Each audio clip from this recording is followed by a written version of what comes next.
Okay, so we had a question from somebody who wrote in, and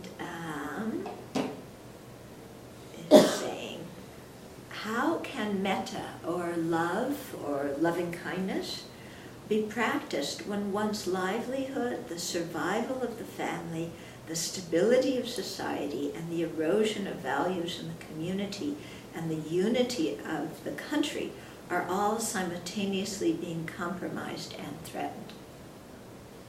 In other words, how do you practice loving kindness in conditions of degeneration? Okay. So the thought training texts, which started many, many centuries ago in Tibet, were talked exactly about that. They talk about the 5 degenerations, and then they talk about how to transform adversity into the path. Okay? And so part of practicing metta is, accepting adversity as a result of our own karma, and so learning from our mistakes. Yeah, if we have an unpleasant experience, saying this is the result of my own previous actions, earlier this life, also probably in previous lives, that I didn't purify, that were created under the influence of my own self-centered thought. Now I'm experiencing the result. There's no reason to get bummed out. There's no reason to get angry. Yeah, when there's the causes there, the result comes. Okay, so then to learn from our experiences and say, if I don't like this result, then I have to stop creating the cause. So I've got to restrain my self-centered thought. I've got to really practice good ethical conduct, keep my precepts, keep all the trainings and guidelines. Okay, so that's the first step. Yeah, and then specifically, how do you practice metta when, there's corruption all around? That's exactly why you have to practice metta. And that's exactly why you build up the internal courage and self-confidence to do it yourself, because sometimes when situations are very good, we get lazy, we get complacent.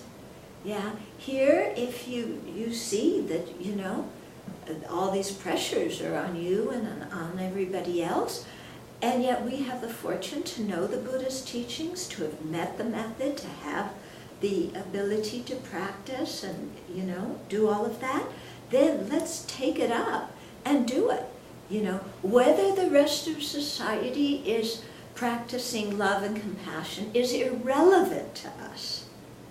Yeah, we have to practice it ourselves because we know it's the only way to happiness. Happiness for ourselves, happiness for others. If nobody else practices metta, that doesn't matter. We still have to practice it. Yeah? And especially if other people don't practice it, that's all the more reason why we need to practice it.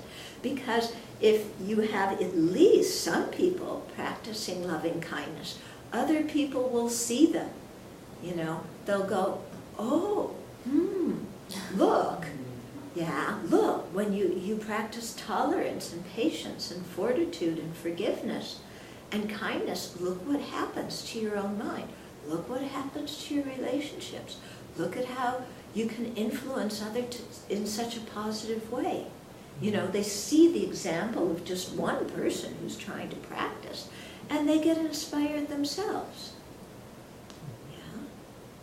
Whereas people practicing anger and hatred is not at all inspiring, is it? They can look around and see people getting angry and, bickering, but that just leaves people flat. But they see one person who's trying to practice, they get so inspired, and then they think, I can do that too. Yeah? So we just, with our enthusiastic effort, pick it up and go ahead.